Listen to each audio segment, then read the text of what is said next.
Bismillahirrahmanirrahim. Assalamualaikum warahmatullahi wabarakatuh.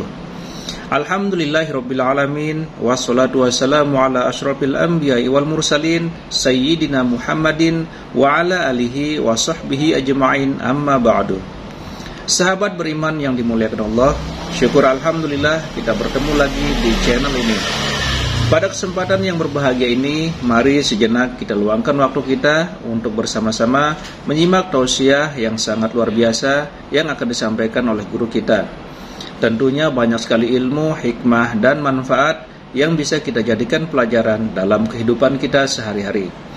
Berikut ini mari kita sama-sama dengarkan isi tausiah beliau. Selamat mendengarkan.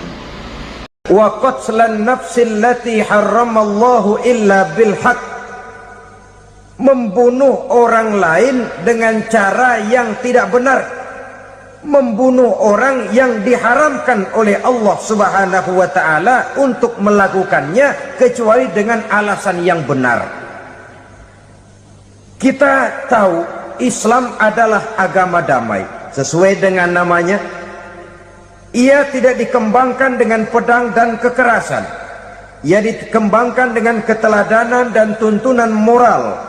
Oleh karena Islam bukan agama kekerasan, Islam pun tidak mementingkan dan mengajarkan kekerasan kecuali dengan alasan yang benar dan bisa dipertanggungjawabkan. Membunuh dengan sengaja, menghilangkan nyawa orang lain tanpa alasan yang bisa dibenarkan adalah merupakan dosa besar dan satu di antara 7 perkara yang bisa mendatangkan kerusakan dalam kehidupan dan yang hendaknya harus kita jauhi. Saudara-saudara kaum muslimin rahimakumullah, beberapa waktu yang lalu di sebuah kota kecil yang indah bernama New Auckland. Saudara tahu New Auckland? Tuh dari Gunung Kidul masih ngidul lagi. Pernah diadakan satu seminar yang membicarakan bagaimana menyelamatkan masyarakat manusia dari bahaya Perang Dunia Ketiga. Diperkirakan kalau terjadi Perang Dunia Ketiga, manusia tidak akan tersisa. Sebab apa? Pada waktu itu cadangan nuklir yang dimiliki oleh bersama Amerika dan Rusia konon sudah sanggup memusnahkan 6 miliar manusia pada saat jumlah manusia baru 5 miliar. Jadi kelebihan nuklir dunia ini. Kalau terjadi Perang Dunia Ketiga, sulit manusia untuk tersisa. Maka dibahaslah di dalam seminar itu, wah, supaya tidak terjadi Perang Dunia Ketiga, maka perlombaan membuat senjata-senjata canggih, alat-alat pembunuh modern harus segera dibatasi. Dibahas, tidak mungkin kita membatasi perlombaan membuat senjata. Kenapa? Makin maju ilmu dan teknologi, makin canggih senjata yang ditemukan. Atom sudah meningkat menjadi nuklir, nuklir sudah meningkat menjadi neutron, dan kita tahu bom yang bernama neutron ini bom yang cukup membunuh tanpa perlu merusak. Artinya kalau dia diledakkan di kota kita ini, bangunan utuh, jembatan tidak ambruk, rumah-rumah tetap berdiri, tapi semua yang bernama hidup mati. Itu katanya lebih sopan dari bom atom. Sebab kalau si atom ini sudah membunuh, merusak pula. Neutron cukup membunuh saja tanpa perlu merusak. Jadi majunya senjata-senjata teknologi sebagai akibat yang logis dari kemajuan ilmu pengetahuan ini tidak bisa kita batasi. Dan memang sebenarnya yang bahaya bukan senjatanya, tapi manusia yang mengendalikan senjata itu. Mereka kembali kepada prinsip the man behind the gun. Bukan senjatanya yang bahaya, tapi manusia yang mengendalikan senjata itu yang bahaya. Walaupun senjatanya modern, katakanlah model M16 umpamanya, kalau yang mengendalikannya orang beriman, insya Allah aman. Tapi biar megang cuma senapan angin, kalau yang megang orang brutal, ngeri kita deket-deket. Apalagi kalau memang bukan ahlinya menggunakan senjata, bisa ngeker kaki kena jidat.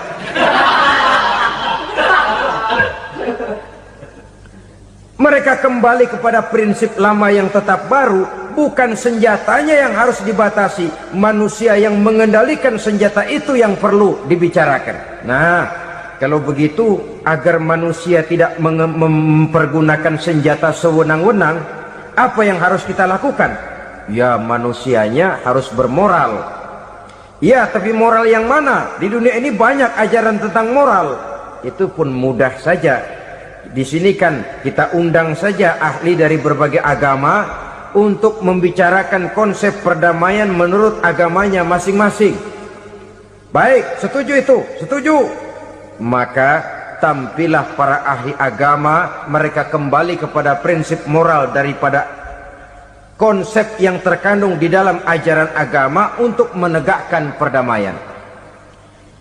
Mula-mula naiklah ahli dari agama Hindu, dibacakan konsep perdamaian menurut ajaran agama Hindu, bahwa untuk damai manusia harus meninggalkan nafsu keduniaannya, menempuh samsara dan sebagainya untuk mencapai nirwana, menjauhi kemegahan dan kemewahan dunia. Ini lalu dibahas, rasanya juga tidak mungkin ini. Kemudian dari agama Nasrani, bahwa untuk damai manusia harus menciptakan sifat kasih sayang. Kalau ditampar pipi kiri, berikan pipi yang kanan.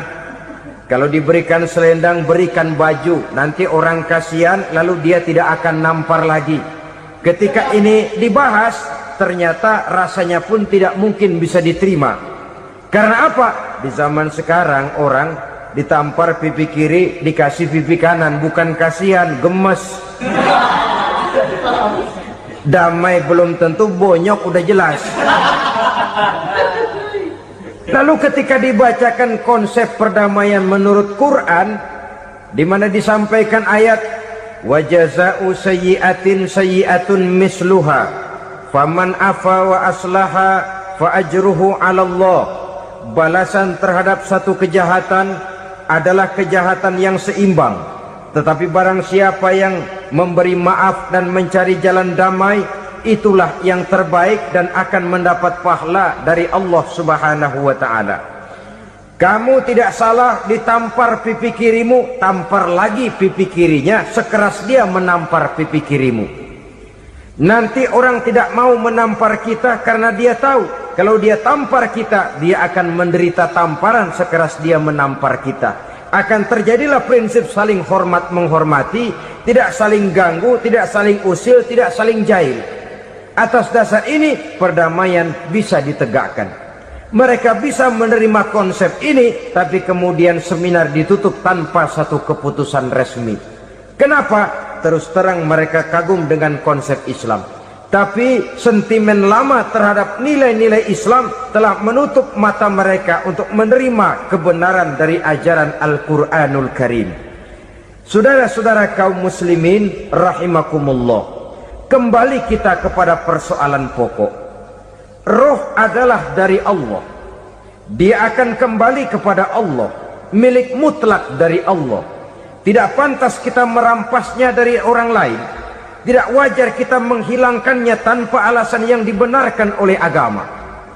Di zaman sekarang, akibat persaingan hidup yang makin tajam, lapangan kerja yang makin sulit, tensi ekonomi yang makin tinggi, atau karena nilai moral yang makin rendah, atau juga karena rapuhnya pegangan orang kepada agama, nyawa rasanya sudah sedemikian murahnya. Berbagai kasus membuat berdiri bulu roma kita. Ada mayit, ada manusia dipotong 6, dicincang macam kambing. Ada yang dipotong 5, ada yang dipotong 13, dikardusin, dibuang ke tempat sampah. Inna lillahi wa inna ilaihi raji'un. Gejala apa ini? Kanibalisme. Manusia sudah demikian sadisnya, manusia sudah sedemikian buasnya, sehingga sesama manusia diperlakukan seperti hewan. Padahal hewan sendiri belum pernah macan makan macan, bagaimanapun buasnya macan. Belum pernah serigala memakan serigala, bagaimanapun brutalnya serigala. Tetapi manusia makan manusia di zaman sekarang kadang jadi kenyataan dalam kehidupan kita. Kadang persoalannya remeh saja. Soal uang 200 perak, pisau bicara, nyawa melayang. Soal rokok sebatang, celurit bicara, nyawa melayang. Soal-soal yang sama sekali tidak prinsip, begitu mudah kita menghilangkan nyawa orang lain. Padahal Nabi pernah memperingatkan, apabila dua orang muslim sudah berkelahi dan berbunuh-bunuhan, al-qatil wal maqtul finnar, yang membunuh dan yang terbunuh dua-duanya neraka.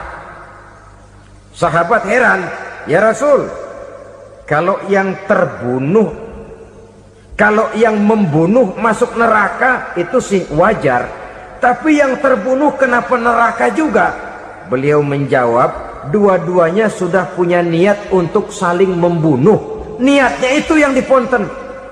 Yang terbunuh cuman lagi apes aja, keduluan dia. Umpama tidak terbunuh, pasti dia yang akan membunuh. Oleh karenanya al-qatil wal maktul, yang membunuh dan yang dibunuh finnar, dua-duanya masuk ke dalam neraka. Islam menghormati kehidupan, tidak hanya terbatas kepada sesama muslim, orang-orang yang berlainan agama pun yang mau hidup berukun, damai, berdampingan dengan umat Islam, jiwa mereka, darah mereka dilindungi oleh nilai-nilai Islam yang disebut dengan kafir zimmi ini. Mengganggu mereka sama saja dengan mengganggu aku, kata Nabi. Jadi oleh karena itu, sayangilah sesama. Kehidupan adalah anugerah Allah, bukan wewenang kita untuk mencabutnya dari orang lain, bukan wewenang kita untuk merampas dan menghilangkannya dari orang lain. Apa yang tidak enak terjadi pada diri kita, begitu pula lah apabila terjadi pada diri orang lain. Sehingga Nabi mengatakan, la yu'minu ahadukum hatta yuhibba li akhihi ma yuhibbu li nafsihi. Belum dikatakan beriman seseorang kamu apabila dia belum mencintai saudaranya seperti ia mencintai dirinya sendiri. Apa yang enak dirasakan oleh orang lain, enak juga dirasakan oleh dia. Mengukur orang lain dengan diri sendiri. Kalau orang lain tanpa salah saya fitnah, kalau saya tanpa salah difitnah orang, enak apa enggak? Enggak, orang lain juga begitu. Kalau orang lain tanpa salah saya tempeleng kepalanya, enak apa tidak? Tidak. Orang lain juga begitu. Yang tidak enak terjadi pada diri kita, tentu tidak enak juga kalau terjadi pada orang lain. Mengukur orang lain dengan diri sendiri, sehingga tidak timbul sifat egois, tidak menari di atas bangkai orang lain, tidak mendirikan kebahagiaan di atas untayan air mata orang lain. Sehingga dengan demikian saudara-saudara, dia bisa menghormati kehidupan, menghormati orang lain sebagaimana dia ingin dihormati. Untuk menghancurkan nilai-nilai iman, dibanjiri kita dengan paham-paham yang merusak dan mendangkalkan akidah, baik ia bernama materialisme, baik ia bernama sekularisme, baik ia bernama banjirnya maksiat dan munkarat, baik ia bernama banjirnya peradaban dan kebudayaan yang menghancurkan moral daripada anak-anak kita. Sedikit demi sedikit melenturkan dan melunturkan nilai-nilai keimanan kita, untuk kemudian pada waktunya nilai iman itu akan bertukar dan berganti menjadi nilai syirik kepada Allah Subhanahu wa ta'ala.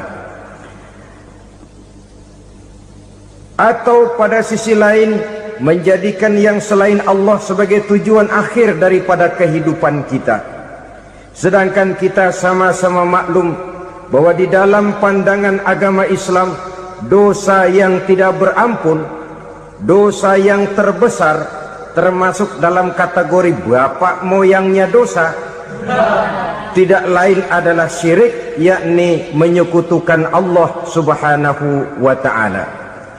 Pola penghancuran iman ini memang berstrategi. Ditawarkan kita kepada paham materialisme, paham kebendaan, di mana otak menempati urutan sebagai ranking pertama, Tuhan jatuh pada urutan kedua. Lalu menyusul kepada paham sekularisme, Allah dipisahkan dari seluruh kegiatan hidup ini, untuk pada gilirannya menjadikan yang selain Allah sebagai tujuan akhir daripada seluruh kegiatan hidup kita. Oleh karenanya, kewajiban menjaga nilai-nilai iman ini merupakan kewajiban yang mulia tetapi berat, tidak hanya untuk kita, tetapi juga bagaimana mewariskannya kepada anak-anak kita, generasi yang akan datang.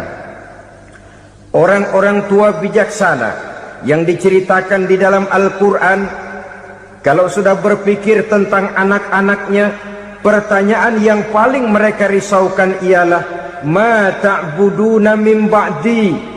Anakku, kalau pada satu saat aku, ayahmu sudah tidak ada lagi di dunia ini, meninggalkan kamu semua, ma ta'buduna min ba'di, apa yang akan kamu sembah nak?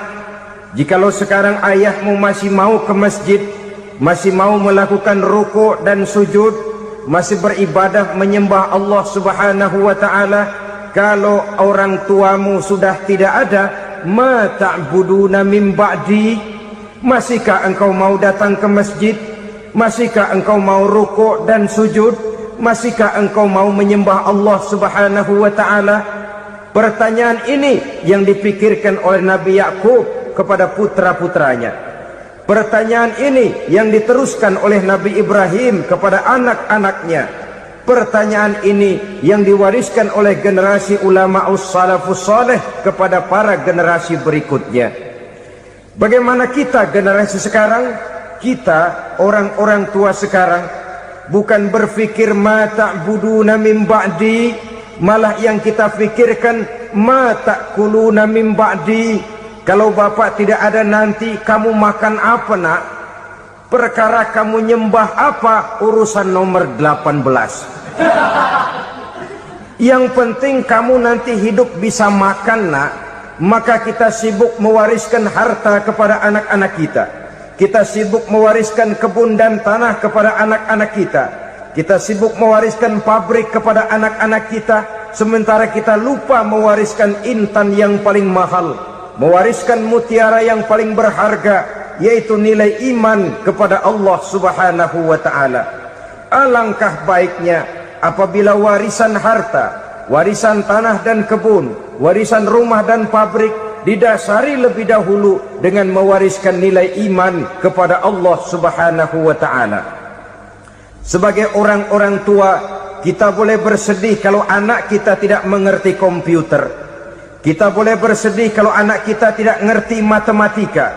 Kita boleh bersedih kalau anak kita tidak mengerti bahasa Inggris. Tapi sewajarnya lebih bersedihlah kita orang tua jikalau mempunyai anak yang tidak kenal Allah sebagai Tuhannya, yang kemudian tidak mau rukuk dan sujud kepada Allah Tuhannya. Itulah kemalangan yang paling malang bila kita meninggalkan generasi yang tidak bertauhid kepada Allah Subhanahu wa ta'ala. Betapapun anak kita tidak ngerti komputer, saudara, paling-paling kerugiannya cuma kerugian dunia. Masuk dia ke alam barzakh, munkar nakir tidak akan sempat tanya kau belajar komputer apa tidak. Kumpul dia di padang mahsyar, malaikat juga tidak akan tanya matematikamu nilainya berapa. Yang ditanya kau kenal Allah, kau rukuk dan sujud kepadanya, kau pernah datang ke masjid. Oleh karena itu sekali lagi, menjaga nilai iman tidak hanya untuk kita, tetapi juga mewariskannya kepada anak-anak kita, generasi yang akan datang. Sungguh kemalangan yang paling besar apabila kita meninggalkan anak-anak kita. Mereka kita tinggalkan lemah ekonominya, itu tidak baik. Mereka kita tinggalkan lemah otaknya, itu pun akan membuat mereka tertinggal oleh yang lain.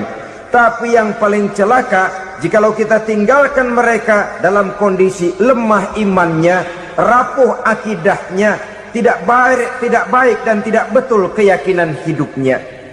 Oleh karena itu Nabi berpesan, jauhilah 7 perkara yang merusak. Yang pertama, syirik kepada Allah subhanahu wa ta'ala, menyekutukan Allah baik dalam ucapan, dalam keyakinan ataupun dalam perbuatan.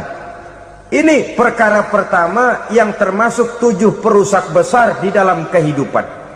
Kalau sudah jatuh kita ke lembah syirik, bagaimanapun banyak kebaikan yang kita kerjakan, berjiwa sosial, bertangan pemurah, gemar menolong orang lain, kalau memang dasarnya syirik, maka seluruh kebaikan kita akan hancur, tidak akan ada nilainya dalam pandangan Allah subhanahu wa ta'ala. Dalam pandangan manusia mungkin kita dicatat sebagai orang sosial, gemar menolong orang lain, tidak berpangku tangan melihat orang yang mendapat kesulitan. Tapi oleh karena dasarnya syirik, dasarnya tidak mentauhidkan Allah, maka seluruh nilai kebaikan yang kita kerjakan tidak akan ada nilainya dalam pandangan Allah subhanahu wa ta'ala. Maka jagalah iman kita, jangan sampai dihinggapi penyakit syirik yang bagaimana kecilnya sekalipun. Sekali lagi, baik syirik dalam bentuk ucapan, syirik dalam bentuk keyakinan, sampai kepada syirik dalam bentuk perbuatan, kita berhindar kepada sifat-sifat yang sedemikian itu. Karena apa? Dalam satu ayat Quran Allah subhanahu wa ta'ala menjelaskan, innallaha la yaghfiru ayyushraka bih wa yaghfiru ma duna dzalika liman yasha. Allah tidak akan memberi ampun kepada orang-orang yang menyekutukannya, tapi Allah masih mau memberikan ampun kepada dosa-dosa yang selain itu bagi orang-orang yang dikehendakinya. Dosa selain syirik, apabila kita bertaubat, Allah masih mau mengampuni. Tapi kalau sudah jatuh ke tempat syirik, itu sudah dosa yang tidak berampun. Taubatnya tidak lain melepas syirik, kembali kepada tauhid, berkeyakinan bahwa hanya ada Allah subhanahu wa ta'ala, Tuhan satu-satunya, yang lam yalid walam yulad walam yakul lahu kufuwan ahad. Tidak beranak, tidak pula diperanakkan, dan tidak satupun yang dapat menyerupai Tuhan Allah subhanahu wa ta'ala. Saudara-saudara kaum muslimin rahimakumullah, bahwa kita di zaman sekarang memang tidak menyembah berhala, ya. Bahwa kita tidak berterang-terangan mengatakan Tuhan lebih dari satu, memang. Bahwa kita tidak berkeyakinan Tuhan itu punya anak atau diperanakkan, tentu. Tapi dalam perbuatan dan i'tiqad, kita kadang-kadang jatuh tanpa kita sadari ke tempat yang bernama syirik ini. Oleh karenanya, di zaman di mana teknologi makin canggih, di mana kemajuan pembangunan makin menjangkau berbagai aspek kehidupan, diperlukan keseimbangan antara kemajuan fisik material dengan kemajuan mental spiritual. Apabila tidak ada keseimbangan, yang terwujud tentulah kepincangan, yang diawali dengan pincangnya cara kita berpikir, sehingga pada akhirnya akan mengarah kepada pincangnya cara kita berbuat dan bertindak di dalam kehidupan kita. Oleh karena itu Nabi berpesan, jauhilah sifat syirik, karena syirik merupakan dosa yang teramat besar. Ini sifat merusak yang pertama. Yang kedua, kata Nabi, wasihra, jauhilah sihir. Sihir ini juga termasuk perkara yang merusak kehidupan. Kita semua sama-sama maklum bahwa sihir sebenarnya bukan persoalan baru. Sejak sebelum datang Islam, sihir itu sudah ada. Di zaman Yunani kuno, sihir ada. Di zaman Mesir kuno, di zaman Cina kuno, dan yang lain-lain yang serba kuno, sihir itu sudah ada. Bahkan para nabi pun, para rasul yang diutus oleh Allah subhanahu wa ta'ala, senantiasa berhadapan dengan ahli-ahli sihir untuk menguji kebenaran dari misi yang mereka bawa. Sihir adalah perbuatan di luar kebiasaan yang bisa dikerjakan oleh ahlinya dengan bantuan jin atau setan. Hukum mempelajari sihir adalah haram, mengamalkannya lebih haram lagi. Sebab itu saudara-saudara, sihir merupakan perbuatan merusak yang harus kita jauhi. Ciri-ciri daripada perbuatan sihir, pertama, ia mengandung tipuan, bayangan khayal. Di zaman Nabi Musa misalnya, orang melihat tambang-tambang itu seperti ular. Nabi Musa melayangkan tongkatnya menjadi ular-ular besar yang memakan ular-ular kecil ciptaan tukang-tukang sihir Fir'aun tadi. Lalu sihir bisa terjadi dengan bantuan jin kafir atau setan. Kemudian ciri yang ketiga, sifatnya halus dan tersembunyi. Taruh kata ada seorang ahli sihir yang mempergunakan ayat-ayat Quran sebagai jompa-jampe, sebagai baca-bacaan, itu cuma sekedar kedok. Tujuannya tidak lain menjadikan agama sebagai kedok untuk membenarkan cara yang dimurkai oleh Allah Subhanahu wa ta'ala. Satu hadis yang diriwayatkan oleh Imam Bazar dan Tabrani, Nabi berpesan, "Laisa minna man tatayyara lahu au takahhana au tukuhhina lahu au sahira lahu." Tidak termasuk ke dalam golonganku, kata Nabi, tidak termasuk umatku. Siapa mereka? Man tatayyara lahu, orang yang bertatoyur. Apa tatoyur itu? Dari kalimat toyaro, artinya terbang. Toir biasa diartikan dengan burung. Tatoyaro percaya kepada suara-suara burung. Man tatayyara lahu, mempercayai, meyakini dengan benar-benar kepada suara beburungan. Kan suka ada itu, nah bunyi burung tuh, maling liwat. Maling liwat. Burung bunyi, maling liwat. Itu termasuk tatayyara lahu, percaya kepada suara burung. Kan aneh kalau suara orang nggak dipercaya, suara burung malah dipercaya. Ada ustadz ceramah, kiai ngaji, nggak mau didengerin, burung dengerin bener.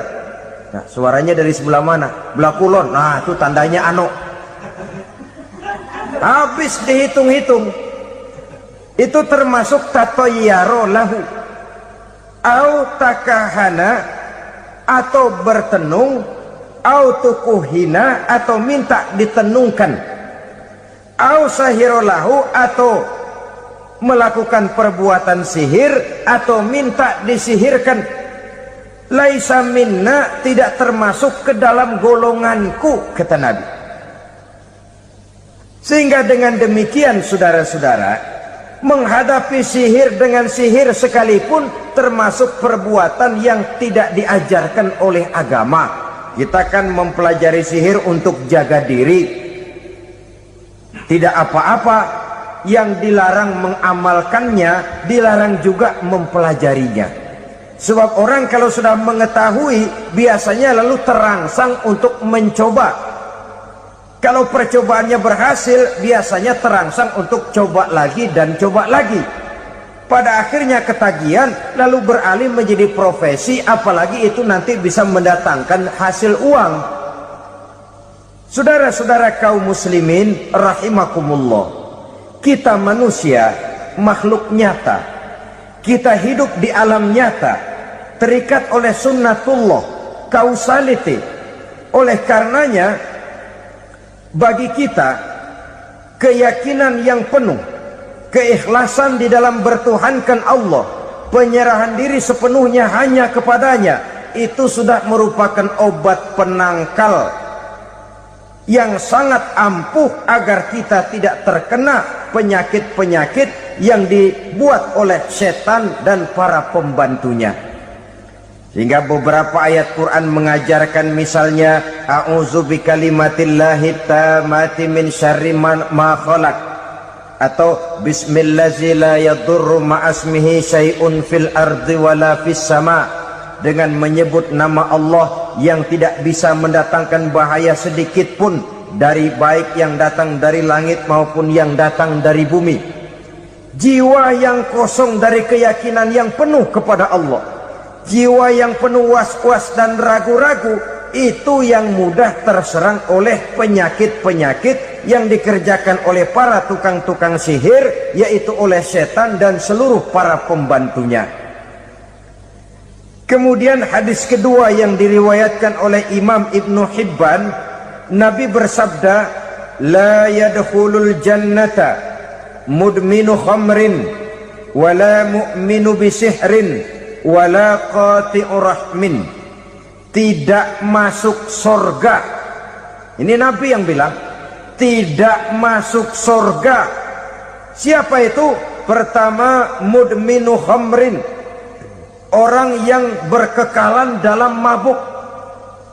Selalu mudminun itu sudah menjadi perbuatan rutinnya, tidak kapok-kapoknya, teler seumur hidup. Mudminu khamrin, tidak masuk surga orang yang selalu bermabuk-mabukan. Yang kedua, wala mu'minu bisihrin, orang mukmin tapi main sihir. Ini juga oleh Nabi diperingatkan, tidak akan masuk surga orang mukmin tapi suka main sihir. Wala qati'ur rahmin, dan tidak juga orang yang memutuskan silaturahmi. Tiga macam manusia yang diperingatkan Nabi tidak akan masuk surga: orang yang selalu mabuk, orang mukmin yang main sihir, dan orang yang memutuskan silaturahmi. Saudara-saudara kaum muslimin rahimakumullah. Lalu orang berkata, kenapa dilarang kita bersihir? Padahal Rasul sendiri kan punya mukjizat. Nah, kita memang harus membedakan antara mukjizat dengan sihir. Dalam kehidupan agama kita kenal ada yang namanya mukjizat, ada yang namanya karomah atau keramat biasa diucapkan, ada yang namanya maunah, ada yang namanya irhas, ada juga yang namanya sihir. Kesemuanya ini berbeda, saudara-saudara. Yang dinamakan mukjizat itu khusus untuk para rasul saja. Satu kejadian luar biasa yang terjadi dilakukan oleh rasul atas izin dari Allah Subhanahu wa taala. Perbedaannya dengan sihir jelas. Sihir dari setan, mukjizat dari Allah. Sihir bisa dipelajari, mukjizat tidak. Sihir umumnya untuk maksud-maksud yang tidak baik, sedangkan mukjizat untuk memperkuat kebenaran yang disampaikan oleh para rasul dan ditentang oleh umatnya. Bahkan kafir Quraisy dahulu menganggap orang-orang ahli sihir itu berada dalam satu posisi yang hina, sehingga mereka mengatakan dan menuduh Nabi Muhammad sebagai tukang sihir. Tuduhan sebagai tukang sihir adalah tuduhan yang sangat aib dan hina. Di tengah masyarakat kufar jahiliyah, kedudukan tukang sihir dipandang sebagai kedudukan yang hina, sehingga mereka mengejek Nabi dengan sebutan tukang sihir. Jadi mukjizat hanya untuk Rasul saja. Kemudian karomah. Karomah ini asal kata dari karomah, kehormatan, kemuliaan yang diberikan Allah kepada hamba-hambanya yang rajin mendekatkan diri kepadanya. Oleh karena ketekunannya melaksanakan ibadah, Allah memberikan keistimewaan kepada orang itu, yang dengan keistimewaannya dia bisa mengerjakan yang tidak bisa dikerjakan oleh orang lain. Karomah hanya bisa dicapai dengan prestasi ibadah. Kalau sihir, mau ibadah apa enggak, asal dia belajar, bersatu dan berteman dengan setan, memenuhi persyaratan-persyaratan setan, biasanya lalu bisa. Sedangkan karomah tidak mungkin terwujud tanpa orang mendekatkan diri sedekat-dekatnya kepada Allah Subhanahu wa ta'ala. Maka kita lihat biasanya orang-orang yang punya ilmu sihir, mukanya rata-rata nggak enak dilihat, kumuh, jauh dari air wudhu, jauh dari sujud kepada Allah, malah berteman dengan setan, menjadi pelayan-pelayannya setan. Saudara-saudara, adapun maunah, keistimewaan yang diberikan Allah kepada hamba-hambanya yang belum sampai kepada tingkat wali, tapi orang itu lebih banyak kebaikannya daripada kesalahannya. Umpamanya, saudara jalan bertiga, di pinggir jalan, saudara ada pada posisi di tengah, lalu bertiga ini ketabrak mobil. Menurut perhitungan saudara mati lebih dahulu, tapi terjadi hal yang aneh, dua teman saudara mati, saudara malah cuma luka dan lecet sedikit saja. Apa itu? Kalau kita lebih banyak kebaikannya daripada kesalahannya, itu yang dinamakan maunah, pertolongan yang diberikan Allah kepada hamba-hambanya yang lebih banyak kebaikannya daripada kesalahannya.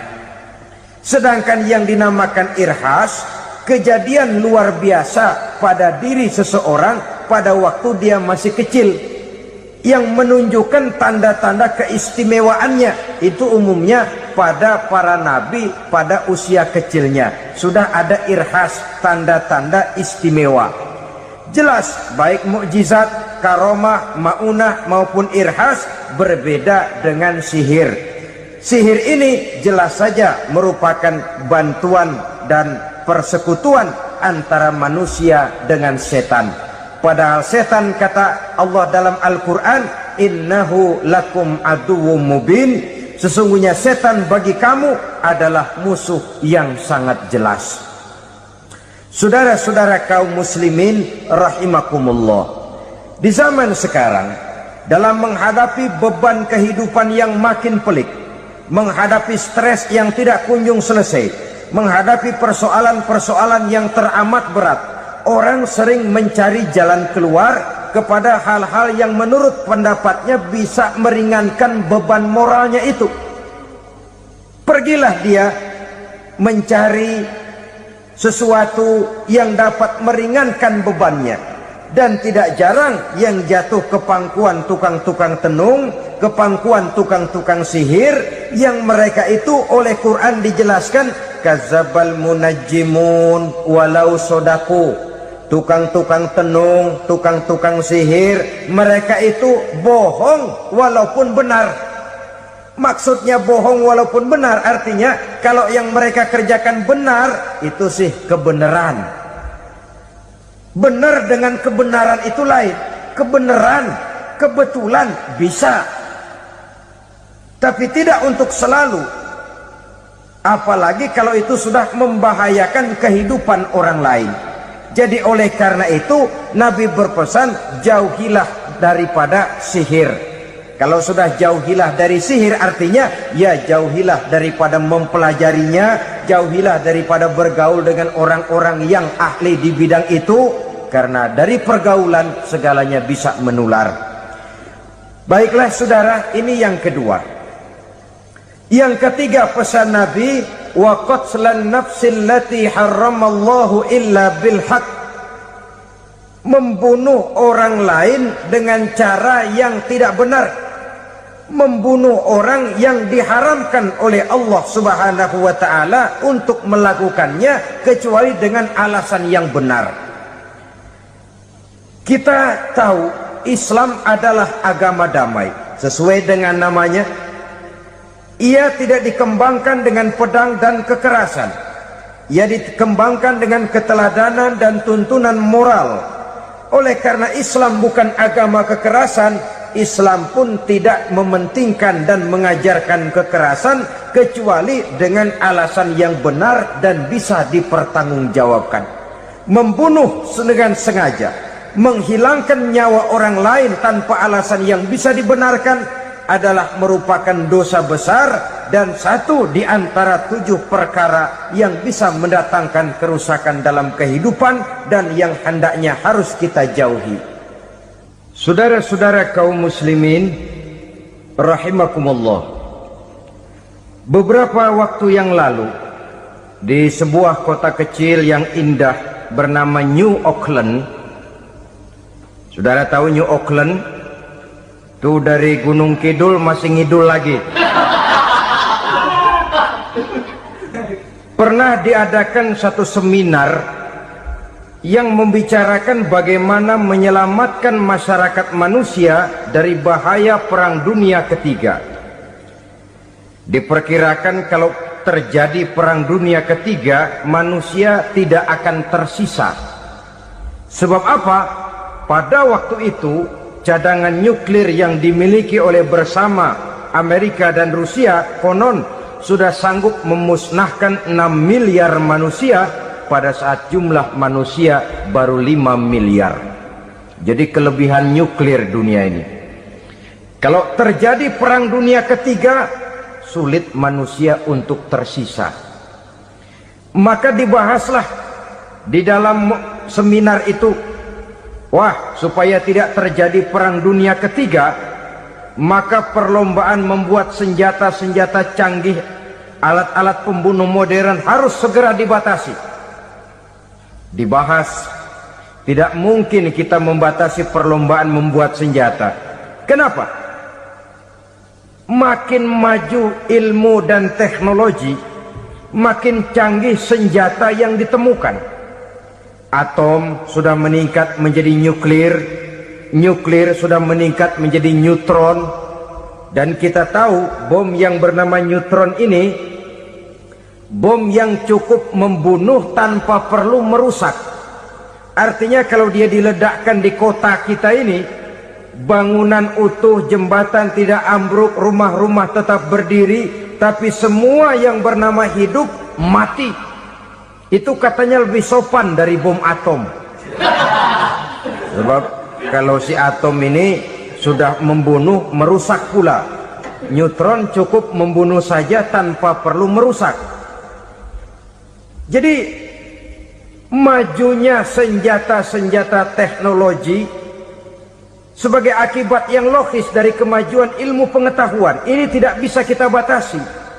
Dan memang sebenarnya yang bahaya bukan senjatanya, tapi manusia yang mengendalikan senjata itu.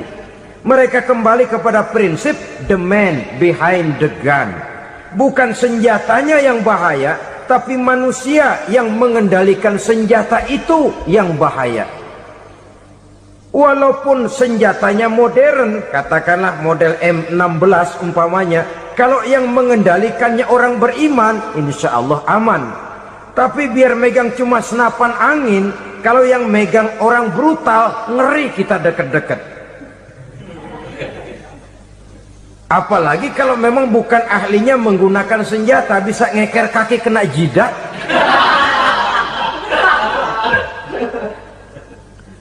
Mereka kembali kepada prinsip lama yang tetap baru, bukan senjatanya yang harus dibatasi, manusia yang mengendalikan senjata itu yang perlu dibicarakan. Nah, kalau begitu, agar manusia tidak mempergunakan senjata sewenang-wenang, apa yang harus kita lakukan? Ya, manusianya harus bermoral. Ya, tapi moral yang mana? Di dunia ini banyak ajaran tentang moral. Itu pun mudah saja. Di sini kan kita undang saja ahli dari berbagai agama untuk membicarakan konsep perdamaian menurut agamanya masing-masing. Baik, setuju itu? Setuju.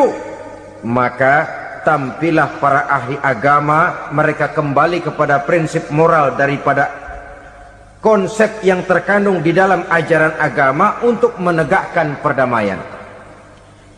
Mula-mula naiklah ahli dari agama Hindu, dibacakan konsep perdamaian menurut ajaran agama Hindu.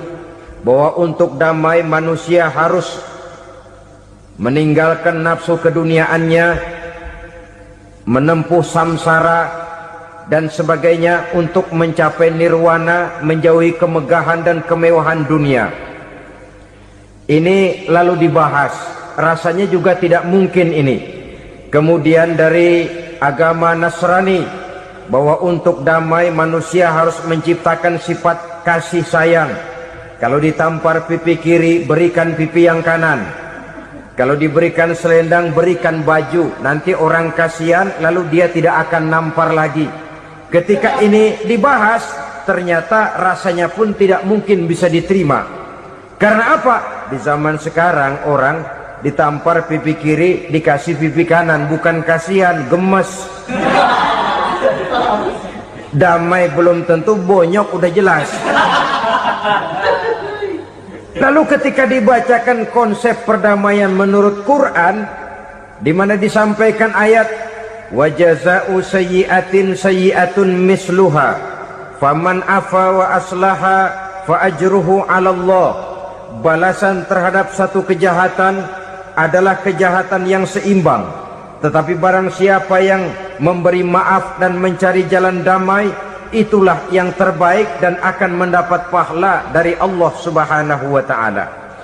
Kamu tidak salah ditampar pipi kirimu, tampar lagi pipi kirinya sekeras dia menampar pipi kirimu. Nanti orang tidak mau menampar kita karena dia tahu kalau dia tampar kita, dia akan menderita tamparan sekeras dia menampar kita. Akan terjadilah prinsip saling hormat menghormati, tidak saling ganggu, tidak saling usil, tidak saling jahil. Atas dasar ini perdamaian bisa ditegakkan. Mereka bisa menerima konsep ini, tapi kemudian seminar ditutup tanpa satu keputusan resmi. Kenapa? Terus terang mereka kagum dengan konsep Islam, tapi sentimen lama terhadap nilai-nilai Islam telah menutup mata mereka untuk menerima kebenaran dari ajaran Al-Quranul Karim. Saudara-saudara kaum muslimin rahimakumullah, kembali kita kepada persoalan pokok. Roh adalah dari Allah. Dia akan kembali kepada Allah, milik mutlak dari Allah.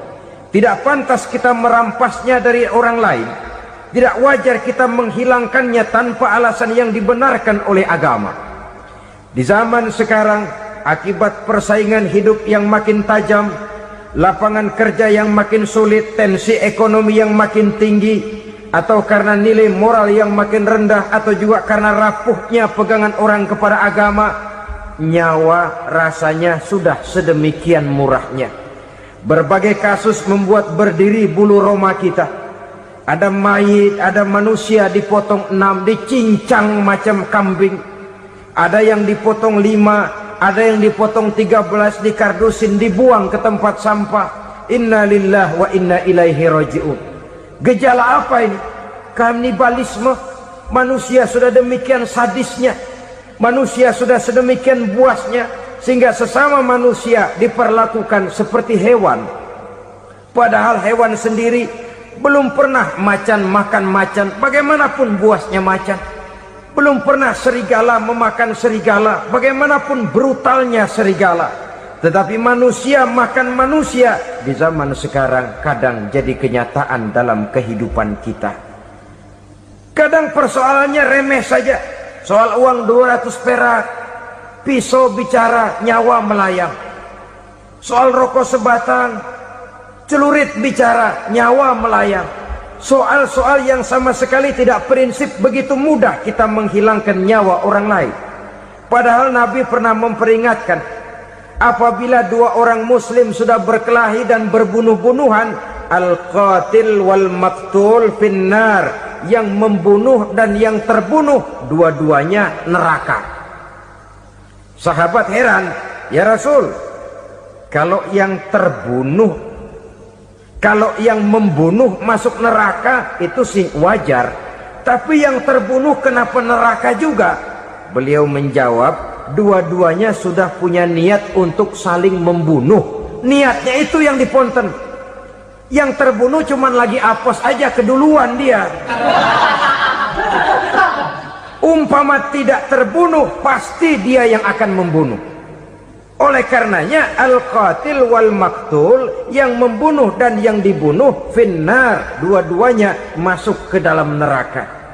Islam menghormati kehidupan, tidak hanya terbatas kepada sesama muslim, orang-orang yang berlainan agama pun yang mau hidup berukun, damai, berdampingan dengan umat Islam, jiwa mereka, darah mereka dilindungi oleh nilai-nilai Islam yang disebut dengan kafir zimmi ini. Mengganggu mereka sama saja dengan mengganggu aku, kata Nabi. Jadi oleh karena itu, sayangilah sesama. Kehidupan adalah anugerah Allah, bukan wewenang kita untuk mencabutnya dari orang lain, bukan wewenang kita untuk merampas dan menghilangkannya dari orang lain. Apa yang tidak enak terjadi pada diri kita, begitu pula lah apabila terjadi pada diri orang lain. Sehingga Nabi mengatakan, la yu'minu ahadukum hatta yuhibba li akhihi ma yuhibbu li nafsihi. Belum dikatakan beriman seseorang kamu apabila dia belum mencintai saudaranya seperti ia mencintai dirinya sendiri. Apa yang enak dirasakan oleh orang lain, enak juga dirasakan oleh dia. Mengukur orang lain dengan diri sendiri. Kalau orang lain tanpa salah saya fitnah, kalau saya tanpa salah difitnah orang, enak apa enggak? Enggak, orang lain juga begitu. Kalau orang lain tanpa salah saya tempeleng kepalanya, enak apa tidak? Tidak. Orang lain juga begitu. Yang tidak enak terjadi pada diri kita, tentu tidak enak juga kalau terjadi pada orang lain. Mengukur orang lain dengan diri sendiri, sehingga tidak timbul sifat egois, tidak menari di atas bangkai orang lain, tidak mendirikan kebahagiaan di atas untayan air mata orang lain. Sehingga dengan demikian saudara-saudara, dia bisa menghormati kehidupan, menghormati orang lain sebagaimana dia ingin dihormati. Inilah perbuatan ketiga yang merusak, membunuh orang lain dengan yang diharamkan Allah tanpa alasan yang benar. Yang ketiga. Kemudian yang keempat, perbuatan merusak, wa aklar riba, makan riba. Hidup adalah tolong menolong. Bahasa kerennya take and give katanya, saling memberi dan saling menerima. Nabi mengajarkan, man kuraba kurbatan min kurabid dunia karaballahu lahu kurbatan min kurabi yaumal qiyamah, wallahu fi aunil abdi madamal abdu fi auni akhihi. Siapa yang meringankan beban dari beban-beban yang dirita seseorang di dalam kehidupan dunia, Allah akan meringankan bebannya daripada beban-beban yang harus dipikulnya di hari kiamat nanti. Wallahu fi aunil abdi madamal abdu fi auni akhihi. Allah senantiasa akan menolong seorang hamba selama hamba itu masih mau menolong saudaranya. Allah selalu akan menolong seorang hamba selama hamba itu masih mau menolong saudaranya. Apabila kita sudah berpangku tangan terhadap kesulitan orang lain, biasanya pun pada saat kita mendapat kesulitan, kita akan sulit juga memperoleh pertolongan. Nah, riba alias renten, kedoknya adalah menolong orang. Masya Allah, sangat luar biasa tausiah yang sudah disampaikan oleh guru kita. Sahabat beriman yang dimuliakan Allah, tetaplah di channel ini karena kajian ini belum selesai dan masih banyak lagi hal-hal menarik yang akan disampaikan oleh beliau. Mari kita lanjutkan kembali. Selamat mendengarkan. Tapi sama juga, bulu buntutnya dilepas, palanya dicekek. Menolong orang pada akhirnya menjadi beban bagi seseorang. Dan memang mencari orang-orang yang berada dalam posisi kesulitan. Biasanya di daerah-daerah di mana musim paceklik jadi lapangan kerja sulit, sedangkan urusan perut tidak bisa ditunda, akhirnya orang terjebak ke dalam rentenir, ke dalam riba, ke dalam renten, bunga berbunga, sehingga satu saat jumlah bunganya bisa lebih besar dari jumlah pinjaman pokoknya. Kemudian kalau juga ternyata tidak bisa dibayar, rumah jadi taruhan. Memang rumah satu-satunya, begitu rumah ditarik mulain camping.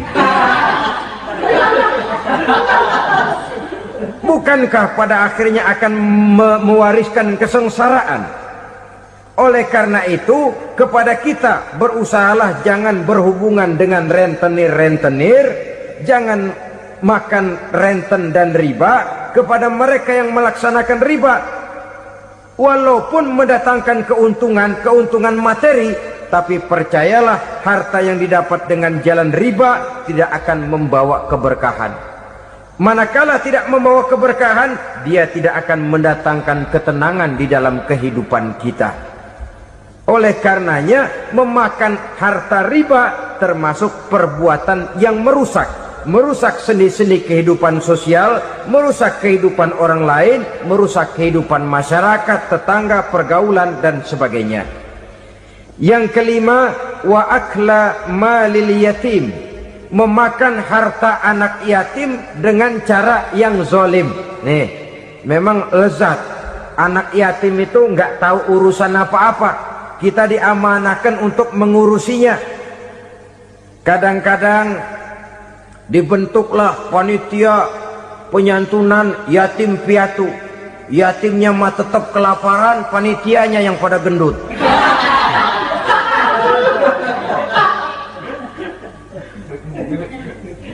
Padahal memakan harta anak yatim termasuk perbuatan dosa besar, dan menjantuni yatim merupakan perbuatan mulia. Nabi mengatakan, ana wa kafilul yatim kahataini yaumal qiyamah. Aku dan orang-orang yang menyantuni anak yatim seperti dua jari ini pada hari kiamat nanti. Dekat sekali. Jikalau ingin di hari akhir nanti dekat dengan Rasul, bersahabatlah dengan anak-anak yatim. Jadilah pengurus anak-anak yatim. Bangunlah panti-panti asuhan yatim. Pada saat bapak ibunya meninggal, kitalah yang menjadi orang tuanya. Bahkan sedemikian besar perhatian Islam terhadap anak-anak yatim ini, sehingga Quran memberikan peringatan, ara'aital ladzi yukadzibu bid-din fadzalikal ladzi yad'ul yatim wa la yahuddu ala ta'amil miskin. Tahukah kamu siapa orang yang mendustakan agama, beragama tapi dianggap dusta, solatnya dusta, puasanya dusta karena agamanya sudah berdusta. Siapa mereka? Fadzalikal ladzi yad'ul yatim, orang yang menyia-nyiakan anak yatim, wala yahuddu ala ta'amil miskin, dan tidak pernah memberi makan kepada orang-orang yang menderita kemiskinan. Menyia-nyiakan, meninggalkan anak yatim termasuk perbuatan yang divonis kita sebagai orang yang mendustakan agama. Saudara-saudara kaum muslimin rahimakumullah, maka sangat dicela mengeksploitir anak-anak yatim, menjadikan mereka sebagai kedok untuk mencari kekayaan pribadi.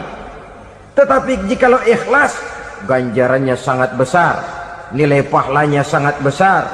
Menyantuni yatim tidak hanya setahun sekali. Kalau Muharram pakai istilah lebaran yatim, dibentuklah panitia, diberilah beras, uang 45.000 rupiah, alhamdulillah. Tapi jangan lupa, si yatim tidak hidup cuma satu hari. Dia tidak hidup cuma di bulan Muharram saja, dia hidup 12 bulan dalam setahun. Sebagaimana anak-anak yang lain, dia juga berhak punya masa depan. Dia juga berhak menikmati bangku sekolah. Dia berhak mengenyam arti dan makna pendidikan. Dia berhak membekali diri dengan ilmu dan pengetahuan, seperti halnya anak-anak yang lain. Maka kita yang diberikan keluasan oleh Allah, ingatlah itu. Bersahabatlah dengan anak-anak yatim, santuni mereka. Perkara setahun sekali di bulan Muharram, alhamdulillah, itu bagus, bin Thayyib alias baik. Tapi tentu dan tentu sekali lagi, si yatim tidak hanya hidup di bulan Muharram. Dia hidup 12 bulan dalam setahun, 24 jam di dalam sehari. Oleh karenanya, menyia-nyiakan mereka pada saat posisi kita memang mampu, akan memojokkan kita dalam satu posisi di mana kita dianggap sebagai orang yang mendustakan agama, memakan harta anak yatim dengan cara yang zolim. Bapaknya udah meninggal, kebunnya lebar, anaknya dikelecehin. Nah, dah kamu gak usah pusing, nanti saya yang ngurus. Akhirnya bukan ngurus, nguras. Si yatim mungkin tidak tahu bahwa dia disia-siakan, haknya diambil, miliknya dizolimi. Tapi Allah yang akan membalasnya dengan seadil-adilnya. Maka makan harta anak yatim biasanya balasannya tokcer bin paten. Nggak banyak selang tempo itu, nggak percaya cobain dah. Nyobain aja kan nggak bayar, umpama. Memakan harta anak yatim dengan cara yang zolim, ganjarannya biasanya kontan. Kenapa? Ratapan si miskin, untayan air matanya, jeritan kepedihan hatinya, membuka pintu langit, permohonannya diijabah, getaran hatinya didengarkan oleh Allah. Maka balasannya biasanya kontan, spontan, tidak menunggu waktu terlalu lama. Itu di dunia, belum lagi di akhirat nanti. Bukankah dalam riwayat Mi'raj diceritakan Nabi melihat di neraka itu orang perutnya sebesar rumah? La haula wala quwata. Itu perut kayak rumah, bagaimana jalannya tuh orang? Dan memang gak jalan, diseret-seret oleh malaikat di neraka itu. Hancur perutnya, amburadul itu perut. Berantakan isinya, dibulatkan lagi, diseret lagi, hancur lagi, dibulatkan lagi. Sampai Nabi tanya, orang itu begitu berat siksanya kenapa ya Jibril?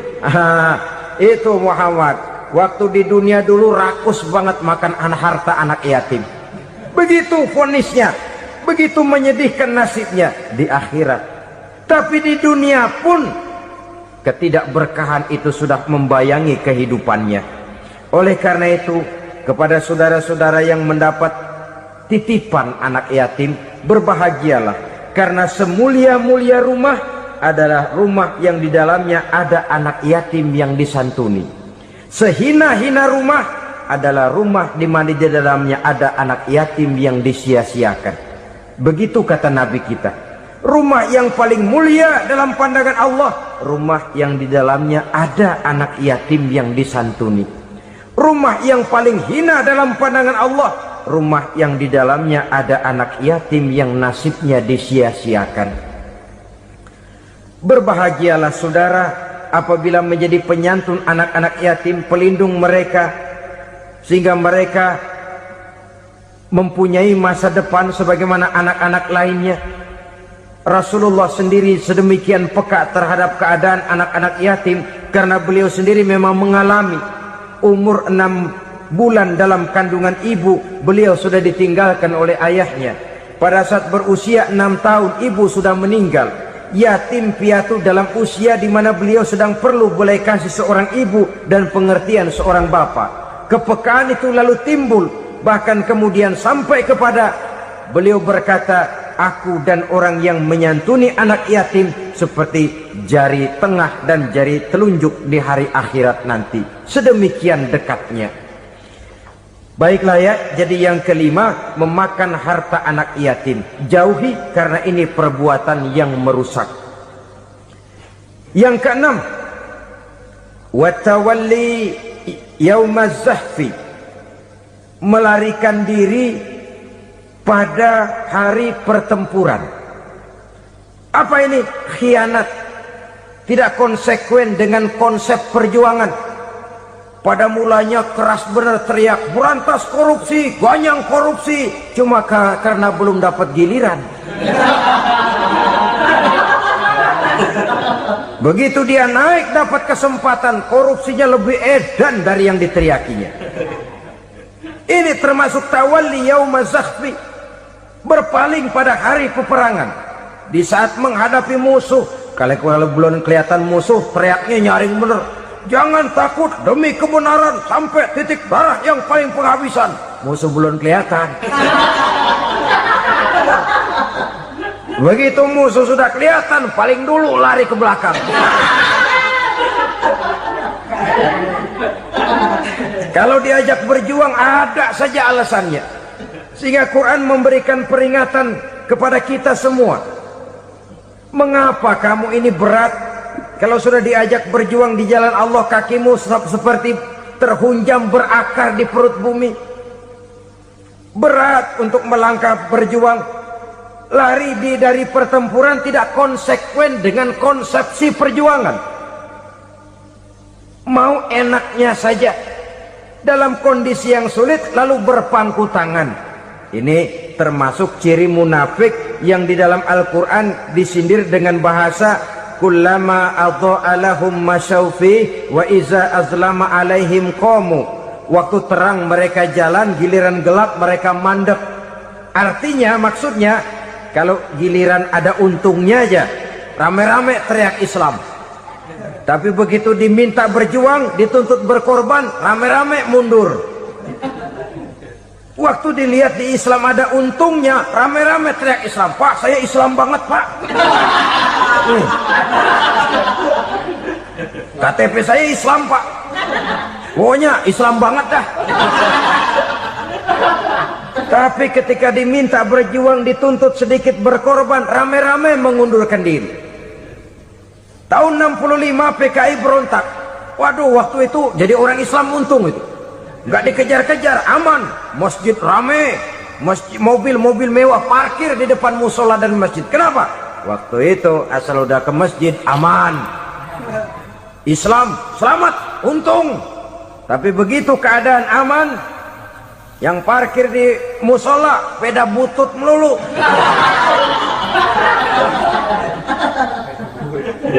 Waktu terang mereka jalan, waktu gelap mereka berhenti.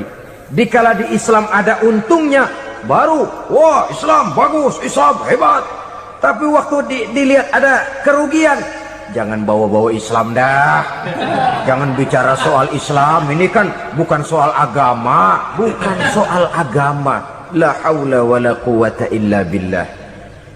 Beragama kita ambil talfik fid din, mengambil yang enteng-enteng saja dalam urusan beragama ini.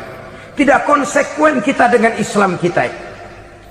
Seolah kita mau memilih mana yang terasa cocok sama selera kita, kita teriak Islam. Beratan aja dikit, rame-rame berpaling.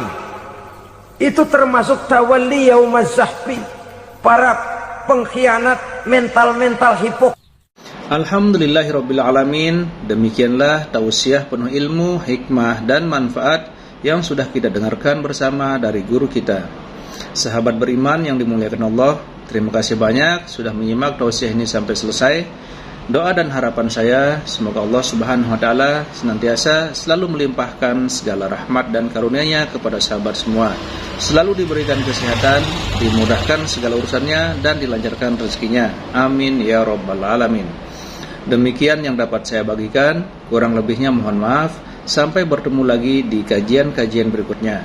Wabillahi taufik wal hidayah, waridha wal inayah. Wassalamualaikum warahmatullahi wabarakatuh. Setelah kita mendengarkan bersama tausiah yang sangat luar biasa yang sudah disampaikan oleh guru kita, sekarang mari kita lanjutkan aktivitas kita masing-masing. Semoga apa yang sudah beliau sampaikan kepada kita semua menjadi ilmu yang bermanfaat dalam kehidupan kita sehari-hari. Amin ya rabbal alamin. Selamat beraktivitas buat sahabat semua dan sukses selalu. Sampai bertemu lagi di tausiah berikutnya. Wassalamualaikum warahmatullahi wabarakatuh.